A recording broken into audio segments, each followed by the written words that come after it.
Hello, everyone, and welcome back to Fantasy Gods. I'm Brett Chaves, and as always, I'm here with my main man, Ben Pope. Ben, we're quickly approaching the fantasy playoffs here in these next few weeks. Yeah, I feel like I'm in a really good spot with most of my leagues, getting ready to win some fantasy championships. In the two leagues that we share, Brett, I'm in a playoff spot at 8-4 and 6-6. How are you doing in those leagues? Well, I ask. just to put it at a pretty much standstill right here, I'm at 4-8 and 5-7, even though I have Cooper Cup and Cordero Patterson in a lot of these leagues, but pulling it together with shoestring and tape. So we're about to kick off our playoff picks here on Fantasy Gods. So we're going to start off with quarterback. And Ben, this guy has really been a stud this season, and you should look for him in terms of Week 15, Week 16 production.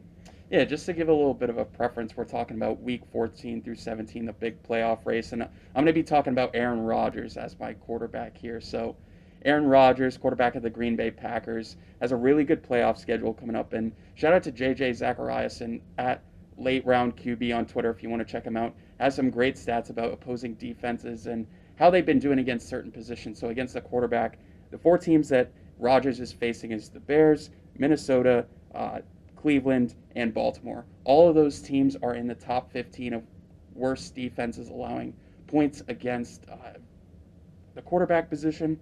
And since week 2, Aaron Rodgers has actually thrown 2+ touchdowns in 9 out of his 10 games. So he's been really consistent after that big stinker that he had week 1 against the Saints. So expect Aaron Rodgers to have a really great playoff stretch here upcoming.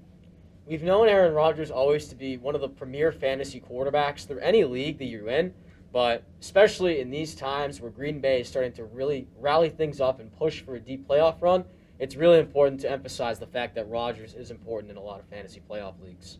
So now let's jump to wide receiver.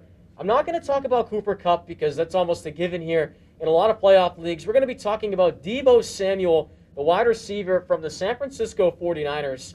Man, has Deebo Samuel been under the radar this entire year. Ranked number 2 right behind Cooper Kupp. He's averaging just over 21 fantasy points per game. And it's sort of molded into the idea that head coach Kyle Shanahan really likes Jimmy Garoppolo to target this man in Deebo Samuel.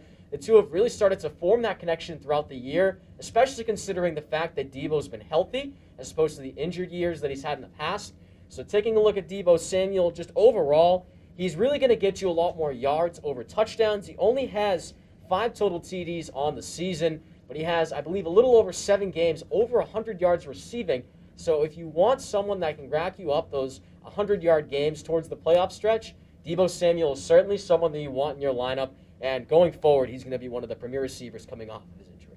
Yeah, I'm going to be sticking with the same San Francisco team, talking about our running back here, and that is Elijah Mitchell of the San Francisco 49ers. Going back to J.J. Zachariason's numbers against the defenses here for position, when it comes to running back, he's going to be facing the Bengals, the Falcons, the Titans, and the Texans in the upcoming playoffs, which are all in the 12 teams at the bottom of the league, allowing the most fantasy points against running backs. He's been averaging about 20 carries per game since his Week 6 bye, and he's been pretty much the bell cow in Kyle Shanahan's offense. He's been doing a really good job. Got 5 targets in 2 of his last 3 games. He was dealing with a finger injury last week in Week 12, but seems to be over that and looks to have a really great playoff stretch to really put some fantasy players into the championship conversation. Yeah, Elijah Mitchell might not be like the premier RB1 that a lot of us expected in the season, but he's certainly turned into the solid RB2 that has slotted into a lot of lineups, and you can really depend on him as the season goes on.